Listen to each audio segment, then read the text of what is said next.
One cold night in Kansas, in the year 1959, all 4 members of the Clutter family were brutally murdered in their home.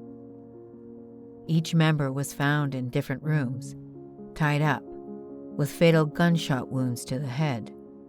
There was little evidence to suggest a motive, let alone any suspects. Local authorities had never seen anything like this, and they certainly weren't prepared for the media frenzy that followed.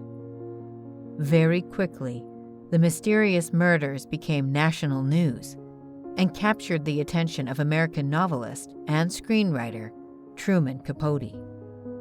Capote was so intrigued, in fact, that he traveled with his friend novelist Harper Lee to the small farming town of Holcomb, Kansas, to write about the murders.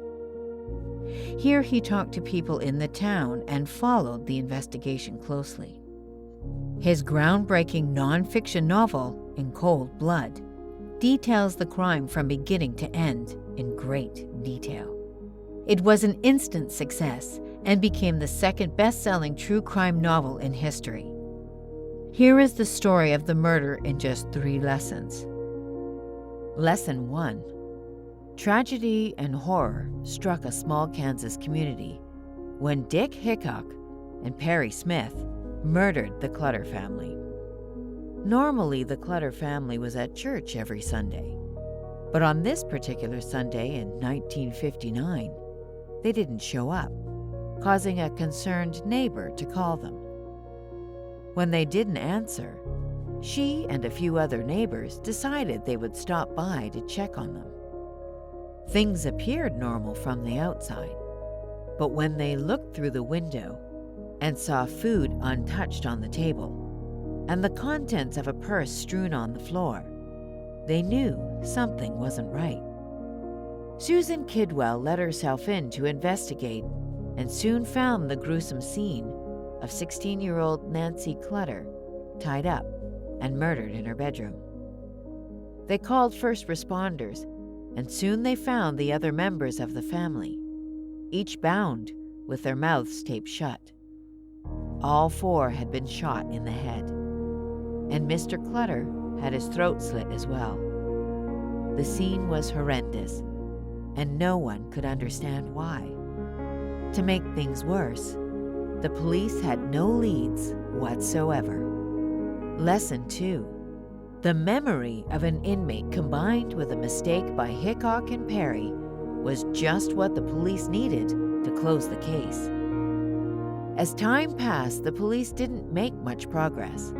Eventually, the station reached out to the public for information. A radio program was playing information about the case at a Kansas State penitentiary jarred the memory of one of the inmates, giving them essential information.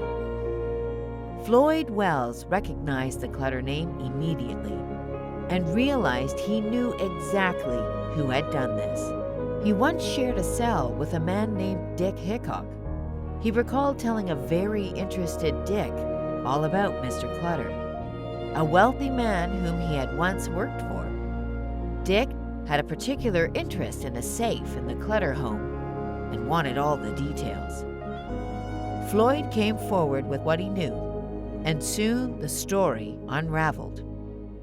Dick had befriended a man named Perry Smith in prison. Dick saw Perry as a natural killer, and he believed he could use his lack of conscience to his advantage. After their release, Perry said he would accompany Dick to Kansas, though he wanted to see an old friend rather than be part of the heist. But when they got there, the friend was gone. So Perry decided to go with Dick to the Clutter home that night. It seemed like they would get away with it too, except they made the mistake of going back to Kansas after the murders. Dick returned to con a shopkeeper by giving a blank check that would never clear. But the shop owner was suspicious and took down his license plate as they drove off. Finally, police had found the murderers. They soon tracked them down to Las Vegas and took them into custody. After collecting other evidence, such as matching footprints and finally confessions, The two were condemned to death and eventually executed for their crimes. Lesson 3. The murders took place after the men discovered there was no cash or riches to steal. So what actually happened on that night in Holcomb? It turns out that Perry gave an astonishingly detailed confession of the murders.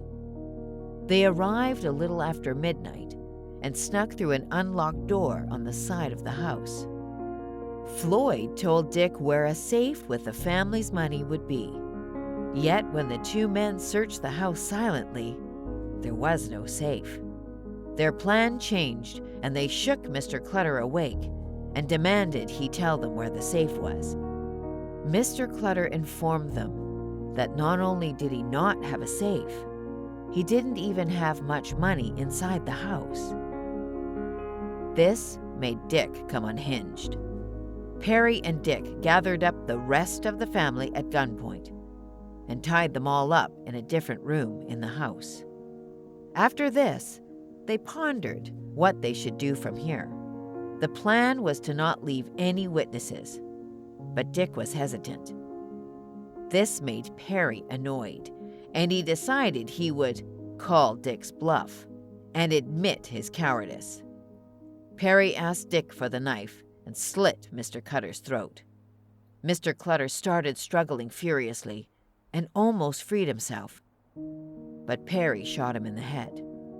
After this, Perry and Dick shot the other 3 members of the family. When it came time for the trial, however, they kept ambiguous in confessions about who killed who. With only a few dollars of cash and a couple of small items from the house, they rode off into the night.